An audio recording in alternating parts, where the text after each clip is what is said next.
Hello everyone and welcome to a Readathon wrap-up. This is the second Readathon that I tried to participate in the month of October.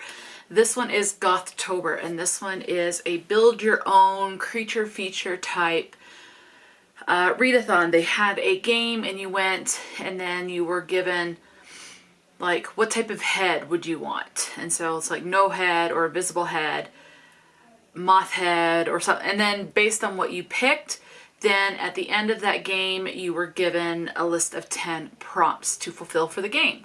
So this is Gothtober and it took place for the entire month of October. There were 3 hosts. We had Olivia from Olivia's Catastrophe, Hannah from,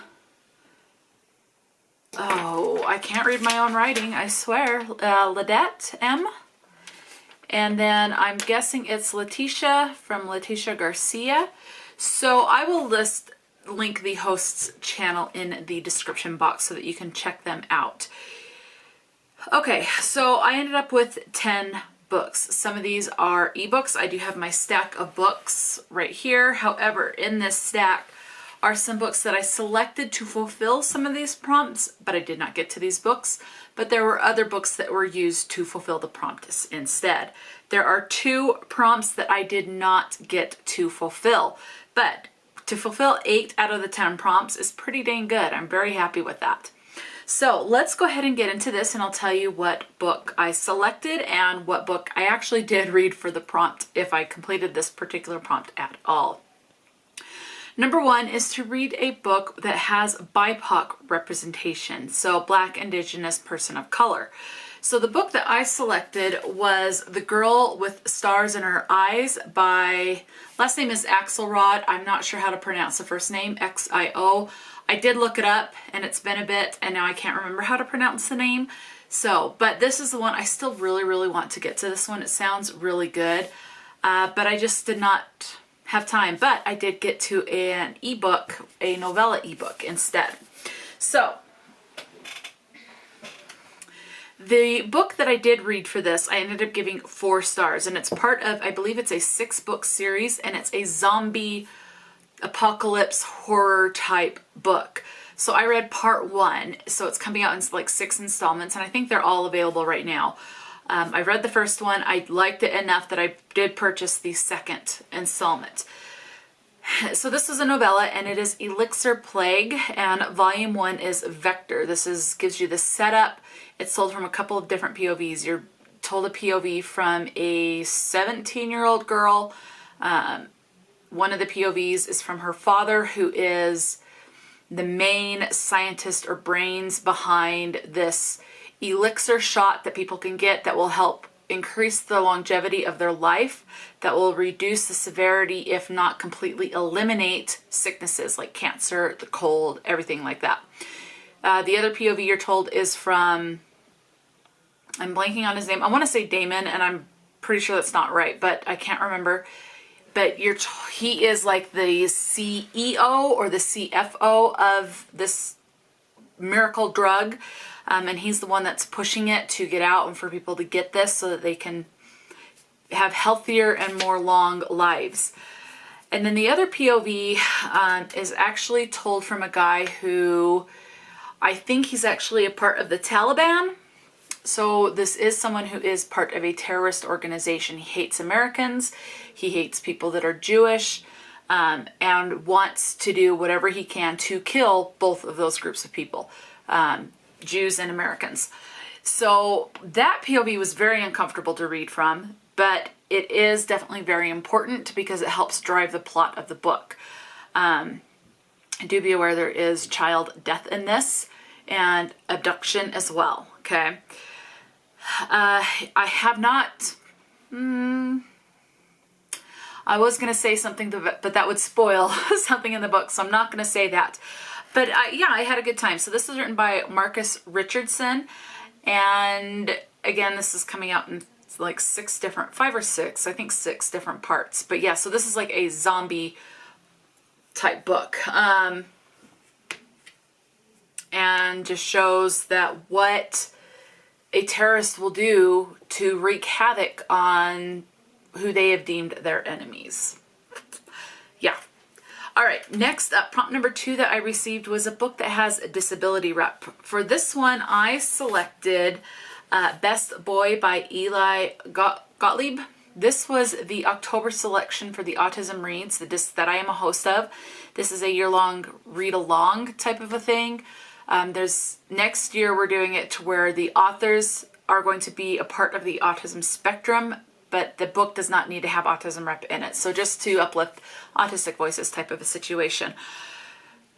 This one has autism rep. I don't remember if the author is a part of the autism spectrum or not, but I did not get to this book. I ran out of time, so it was the October selection, and I just didn't get to it. So, but a book that I did read that has disability rep is Into the Dark by R.L. Stine. The disability that's represented in this is blindness. That is classified as a disability according to the ADA, or the Americans with Disability Act. I'm not sure what the guidelines are for other countries, but in America it is a disability. So, I mean, it's a YA thriller, and she meets this new guy in school, and kind of gets this crush on him, thinks he's great, but then things start to happen where she's almost killed a couple of times, and people are saying it's this one guy, but she's saying, no, it's not him. So that's pretty much all I can say. Because these Fear Street books are considered a novella, there's really not a lot I can say. I still need to do the review for this one. That's what this paper is for. Do be aware you do have breaking and entering, attempted murder, armed robbery, and stalker in this book. I will say I was not expecting the particular twist, so this did completely catch me off guard. So I like it when I can't figure out the twist, which is pretty much most of the time. I don't ever figure out the twist. Sometimes I'll have a little inkling and I'll get part of it right, but didn't even get any of it. So I ended up giving this one 3 stars. Okay, the next prompt is a book that has LGBTQ rep. For this one, I selected A Day of Fallen Night by Samantha Shannon. Now, I did read this. However, I wasn't sure if I would get to this in the month of October. So the book, I did not use this book for this prompt. This does have LGBT rep, specifically more lesbian. Sometimes it could be bi, but not 100% positive. It doesn't really expand on it. You just have 2 characters that you know are female and they're in a relationship. So, but it does have LGBTQ rep. But again, I used a different book for this prompt. The book that I used to fulfill this prompt is Things I Wanted to Say But Never Did by Monica Murphy. This one, it does have the rep in there, but it is not prevalent in this. There's one character that you meet about halfway towards the end of the book, maybe about 3/4 of the way through, that you find out it's assumed that this particular character is a lesbian, but I believe they clarify and say that she is actually bisexual. And there is one character in this who becomes a prominent character towards the end of the book who is gay. This one we are following Summer and Whit. They start out at 17. It ends with them in their early 20s, or 1920-ish at the end of the book. So they are in high school. Summer transfers to this private school. Whit's family owns the school, so Lancaster Prep, and it does allude to teacher-student relations, so do be aware of that. This is very sexually explicit, so definitely avoid this if you don't want any of open-door sex scenes. I had a great time. I ended up giving this one 3 stars. The next book in the series, there's like 5 in this series, and I think the next one follows completely different characters, if I remember right. So we're following Summer. She's out for like a run or a jog. There's these 2 guys that step out from behind trees. Oh, rape is a big thing in this one as well, or sexual assault. So definitely head in with caution. Look up the trigger warnings for this book. But Whit sees what's going to happen, comes to Summer's rescue. Whit ends up being injured. Summer takes Whit to her dorm room at the school so that he can kind of recover from this fight that he had with these guys to protect her. They end up having sex. Whit sees her journal, so he grabs it when he leaves and he uses it as blackmail, saying he's going to read it. and in order for her to try to get her journal back, she has to fulfill his wishes, which is having sex. They both recognize this is not a healthy relationship, but they love the sex too much to terminate it and go their separate ways. So that's pretty much it in a nutshell. I did do a review for this book.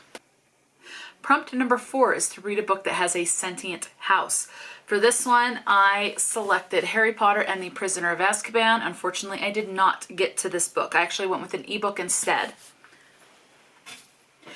The ebook that I went with instead, I gave 4 stars, and that is a novella called Nothing But Blackened Teeth by Cassandra Khaw.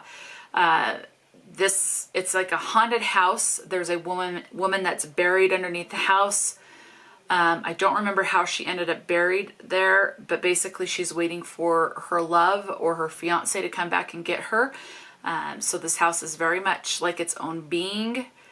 There are things that it's a haunted house type book. So I definitely classify this as similar to a sentient house.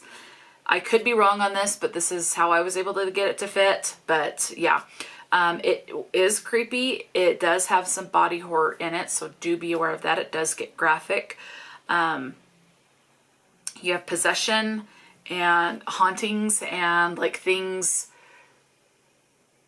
It's like the house changes things, so it's kind of like the house is its own little thing to kind of help with the possession and help with moving the plot along.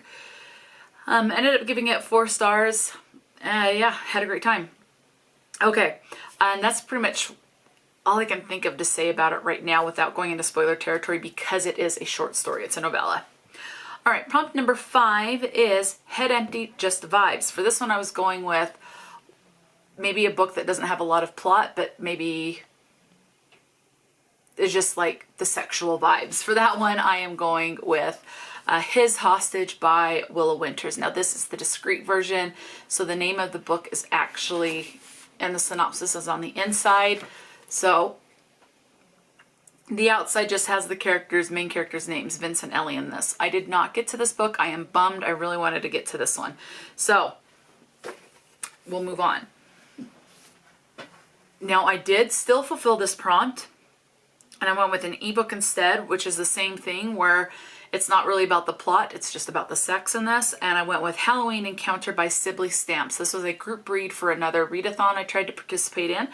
Ended up giving this one 4 stars. It's a fated mates monster romance. This is an alien romance. The alien main character wants to study planet Earth and the humans on the Earth. He starts to have problems with the ship, so he's forced to land on Earth to find stuff to fix his ship. He comes across this gal. And they have a mental connection, like you'll find out as you read, but there is a little bit of a connection there, as well as the sexual desire and the longing to be together. They have sex on a ship, and she thinks the way he looks is part because this takes place on Halloween. It's just a Halloween costume. He is purple. He has tentacles. And they end up having excellent sex on his ship, and that confirms to her that he actually is an alien. And so everything she thought she knew basically goes out the window, and she's learned a bunch of new stuff. So I ended up giving that one 4 stars. It was actually pretty funny and a fun read. Prompt number 6 that I got was Fake Dating. For this one, I selected The X Talk by Rachel Lynn Soloman. This has been on a couple of my TBRs, and I have still yet to get to this one. I still really want to read it. I've just run out of time each time, and I did not get to this one. So, and this is one of the 2 prompts that I did not get to fulfill. Prompt number 7 is to read a book that haunts you. Okay, so for this one, I went with Into the Drowning Deep by Mira Grant. I don't know where my copy went because I had it earlier for another video. I don't know what I did with it. I will find it, but I'll at least insert an image of it. But I decided to go with that one. Unfortunately, I did not get to this one. Instead, I went with Jamaica Inn by Daphne du Maurier. The reason I said this is a book that haunts me is I have read 2 other books by Daphne du Maurier. I have read Rebecca and Frenchman's Creek, but yet I was still nervous about going in, so I was hesitant to pick it up for whatever reason. I don't know why. It was still intimidating. So that's how I say it haunts me. But I loved it. I ended up giving it 4 stars. I think I like this one just a little bit better than Rebecca, although it's been several years since I've read Rebecca, so I would like to pick that up and reread it. I did like Frenchman's Creek a lot better than Rebecca, but it'll be interesting to see if I reread Rebecca where it falls within this line. But I did enjoy this one. This one we're following Mary Ellen. Her mother dies and Mary Ellen goes to live with her mother's sister, so her aunt at Jamaica Inn. As she's heading to Jamaica Inn to live with her sister and her sister's husband, she finds out that Jamaica Inn has not a good reputation among the townsfolk, that it's kind of out by itself, and then the town is several miles away, like 10, 11 miles away, but there's no automobiles. You're either walking or it's a cart and wagon or a horse and a cart type of a situation. But it does not have a good reputation. There's a lot of shady dealings and goings on, and Mary Ellen is thrust into this and has to figure out what's going on and how to try to protect herself and hopefully her aunt in the same time. Does she stand up for what's right or fix things herself and things like that? I still need to do a review, so I will go into a little bit more depth when I do the review for this one, so keep an eye out for the review if you're interested in that. But I ended up giving this one 4 stars. I had a great time with this. Okay, prompt number 8 that I got was to read a book that has Asian mythology. For this one, I picked Shadow of the Fox by Julie Kagawa. I did look that actually up when I selected this book, and it is based on Asian mythology. Unfortunately, I ran out of time. This does sound good, and I do want to get to this book, but I just ran out of time this month to get to it. All right, we are on the last 2 prompts. Number 9 is Smut or Spice. So basically to read a sexually explicit book. For this one, I selected Hooked by Emily McIntire. I can confirm this is sexually explicit. I ran out of time to read this for Gothtober, but I have picked it up. I am 56 pages of the way in, so I've read through chapter 8. It will get a lot more sexually explicit, but the language does tell me it is going to be sexually explicit. So I did not fulfill the prompt with this particular book. Now, the book I did use to fulfill the smut or spice is Burn for Jack by Aiden Pierce. This is a novella, and it is a Halloween novella where it's like Jack has the pumpkin head. I ended up giving this one 4 stars. This one we're following, I can't remember the female's main name, character's name, but I want to say her last name is Moore because there's a lot of talk about her being a part of the Moore whores. So there's a lot of talk of whores and sluts in this book.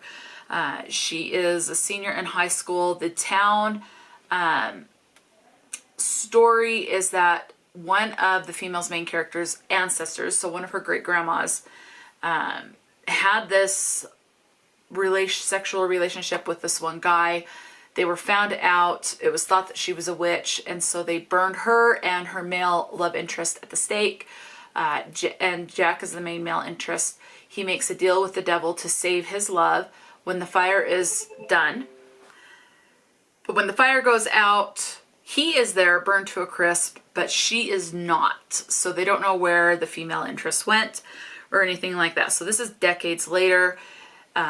The character that we're following was bribed to go there. There is an attempted rape scene, and there's this one guy, and this guy really got on my nerves. He is like 21, and he's 20 or 21, and he's supplied all these underage kids with all the alcohol, and there's just something about him that really got on my nerves. But anyway, she ends up restrained, and then there's this fire. So then when Jack shows up, that's when all the sexually explicit sex starts, and there's a lot of it. And